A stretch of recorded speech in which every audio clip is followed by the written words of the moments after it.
Hi, welcome to Tranquil Talks with Chris.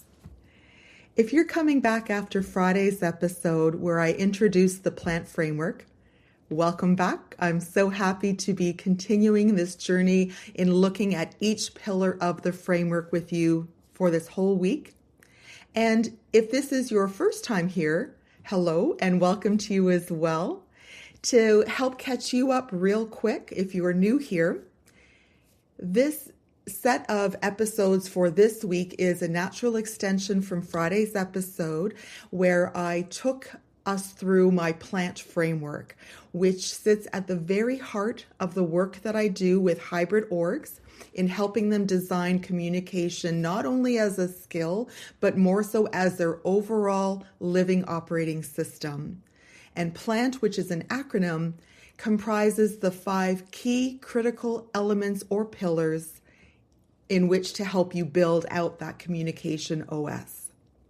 This week, for every day this week, I am dedicating each daily episode to one of the 5 pillars, taking us through to T of plant by this Friday. Today, which is Monday, March 9th, I'm going to start us with the P of plant, which is presence and awareness. To get us in the mood, in the momentum, in the groove for this particular pillar, I wanted to start with an honest self-reflection for us. Over the last 1 to, let's say, 2 weeks, how many times have you either sent a message, text, email, voicemail, what have you, ended a conversation or finished up a meeting and immediately thought, ooh, my communication did not happen as I intended? Or possibly over these last 1 to 2 weeks, it's been the flip side experience for you, where you've been on the receiving end of someone else's communication that just landed wrong for you because of either that person's tone, the words they chose to use, their body language. None of that was feeling like it matched that communication moment. What if I told you that gap, that wonkiness of the moment in communication, what if I told you that it actually started earlier than the conversation itself? Most specifically, it starts with how each of us shows up going into communication or into a conversation.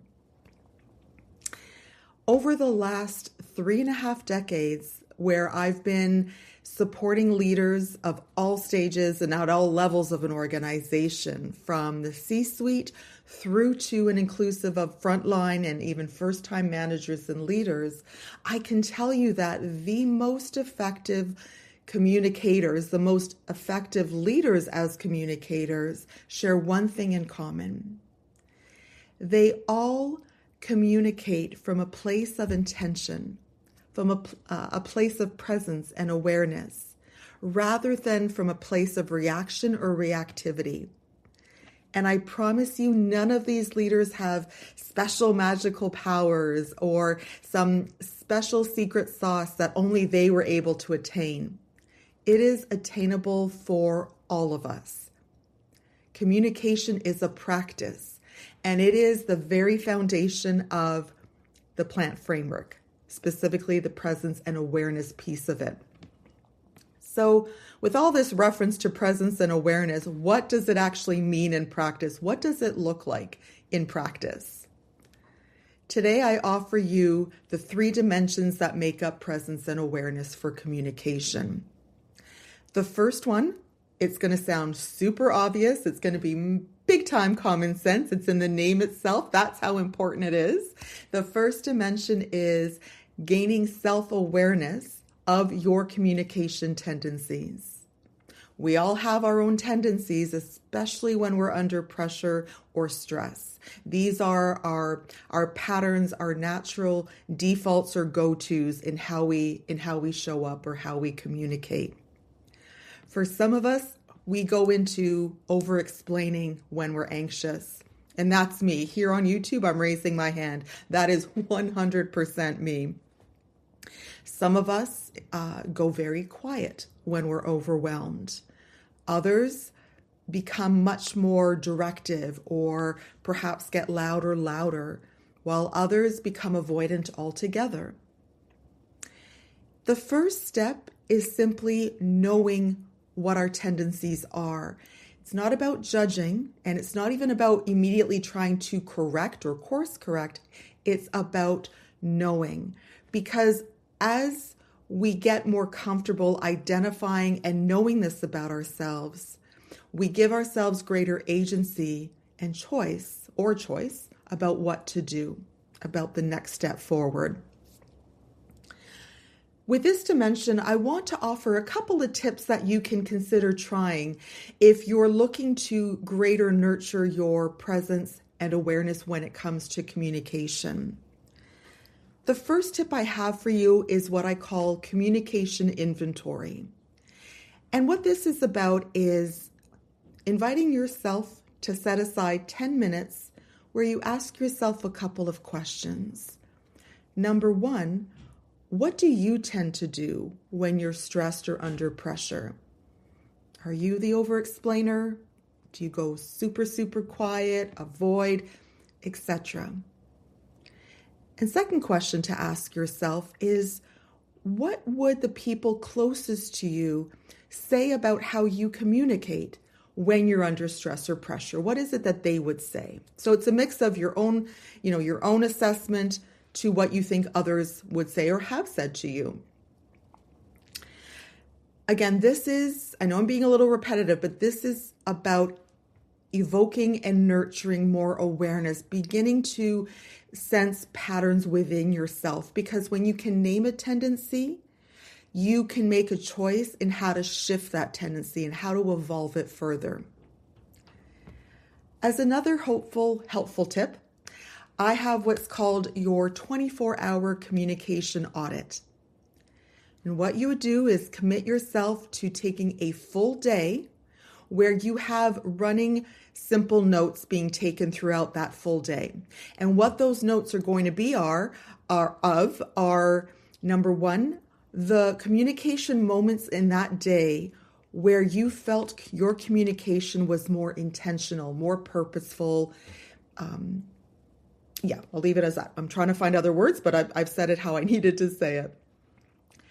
During that same 24-hour audit, you're also going to be making notes of the communication moments where your communication felt reactive. You can take these notes however feels most natural for you, writing it down, pen to paper, voice notes, texting yourself, what have you. All good. And then at the end of that day, as part of your audit, you would then reflect upon and think through what was happening during the reactive moments. What do you recall during those moments you were carrying into the conversation? Again, to really help evoke greater awareness and pattern making, pattern sensing. So that's the first dimension. Self-awareness about your communication tendencies. The second dimension is energy awareness. The quality of all of our communication is completely directly shaped by our energy. When our energy reserves are low, when we're depleted, I know this for certain, myself included, we become or are less patient when it comes to things that are not as clear, when things are ambiguous. We move into autopilot, which isn't the greatest state to be in when we're engaging in a conversation that is perhaps more heavy or more complex and nuanced. And I know also certainly that we become less able to listen intently and with curiosity, and just less able to listen well to the other person or to the group that we're amongst. Here as well, for this dimension, I have a couple of tips, because it's important to keep in mind that energy is not infinite. We need to continue to embrace it as a finite resource. And presence is about knowing our energy, where our energy is and what our energy is feeling like, so that we can then be more intentional in making choices about how and when to engage with regards to communication. So a couple of tips here for you on this dimension. First one is what I call a pre-communication energy check. I want you to give yourself time and permission to pause and rate yourself on a scale of 1 to 10 on your energy level, not your mood, but your energy at that particular time.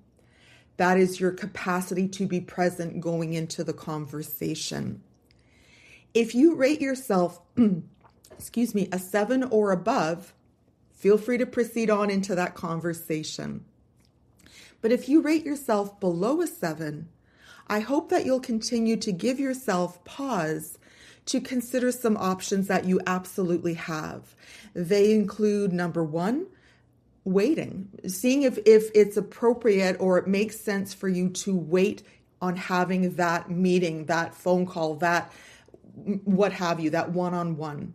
Can you push it out to the afternoon instead of having it in the morning? Can it happen the following day? That's one option. Secondly, you can ask yourself whether it's worth, or if it's a must to be part of that communication, right away. Can you give yourself about 3 to 5 minutes of quiet time to get yourself regrouped, get yourself more mentally prepared in showing up presently and fully presently for the conversation? Or thirdly, and I realize, and this might not land as well for everyone, there might be some hesitation when I say this. A lot of leaders I support hesitate on this one too. But the option here is to be transparent, offer transparency to that person you'll have the conversation with, to let them know that you're not quite at your best right now.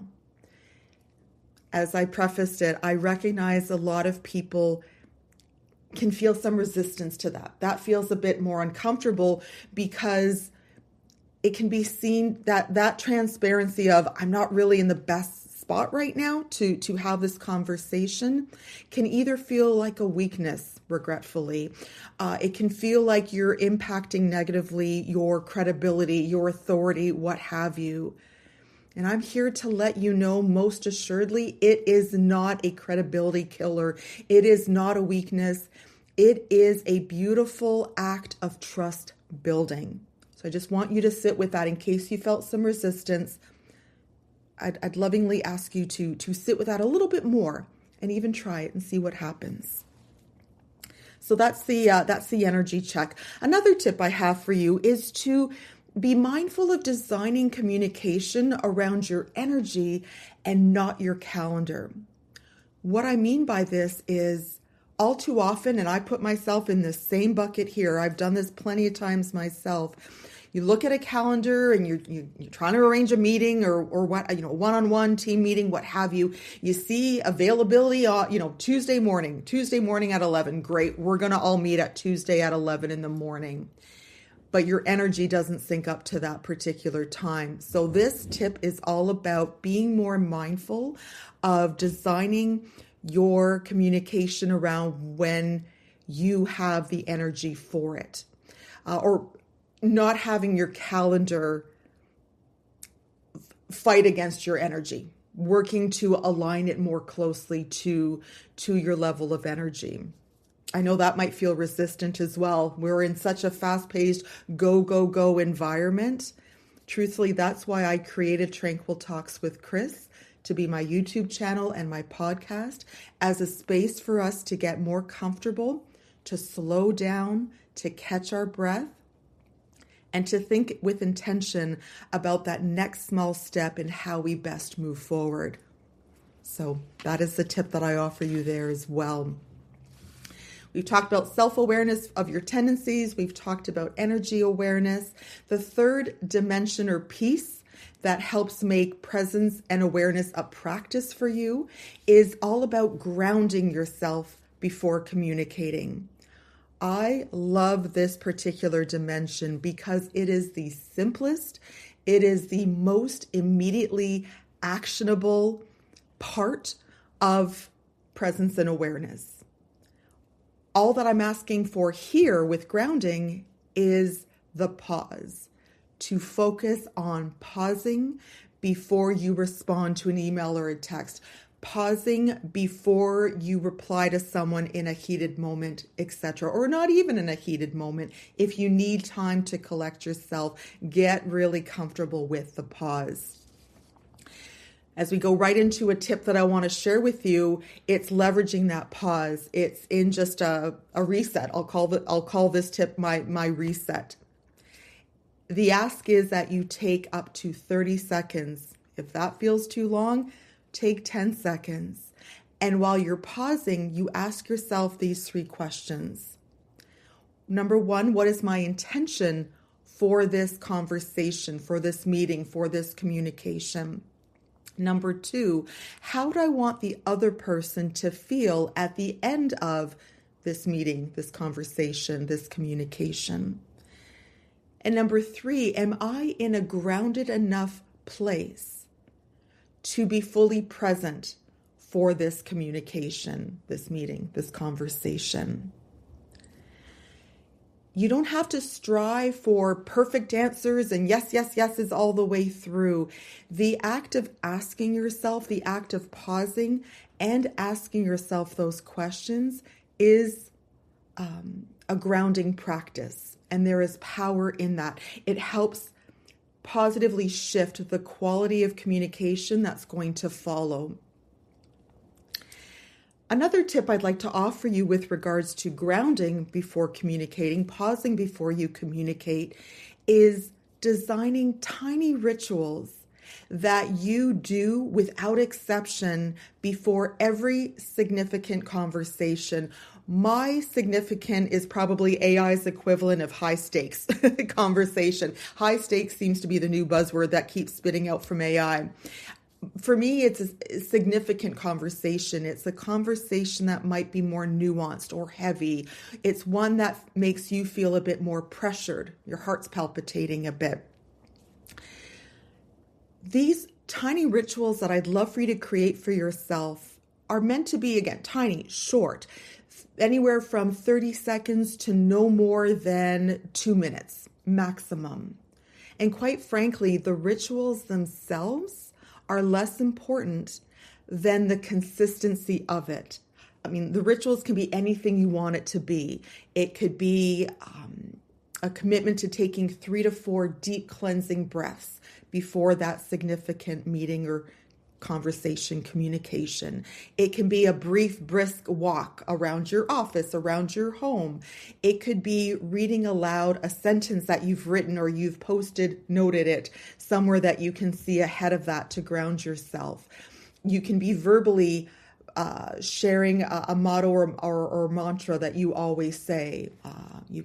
I am calm, I am present, I am enough, I am strong, whatever it is for you that feels truest for you to ground you. But as I said, the ritual itself is less important than the consistency. Do it every single time.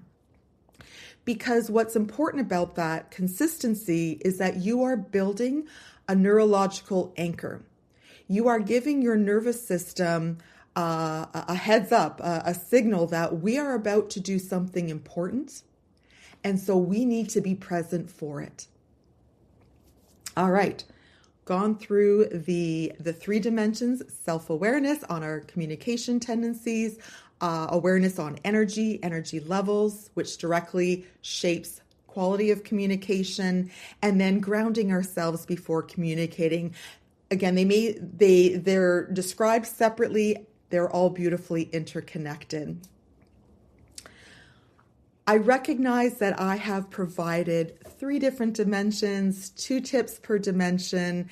While my hope is that this has all felt bite-sized, it may have felt like a lot. So 2 things. Number 1, I have a link to my Google Doc, or to a PDF rather, of all of the dimensions for presence and awareness, and the pair of tips that I've provided per each one. I have that linked to this episode and to my channel. You can always reference it. All good. And secondly, I want to finish today's time together with offering you just one experiment to try. You're welcome to try any of the things I've mentioned, but to close this up, I want to keep you focused on one small thing to try this week, which is going to be a reflection of everything I've talked about. And that experiment is, before your next upcoming significant conversation, whatever that looks like for you, one-on-one, a team meeting, a difficult phone call you have to make, what have you, I ask that you take your pause, that you practice grounding, pause, and ask yourself these questions. Number one, how am I feeling right now? Honestly, the truth about how you are feeling in that moment. Secondly, what is my intention going into this conversation or meeting? And third, is this the right time or the right moment to have that communication? It may be and it may not be. Again, you do have options available to you.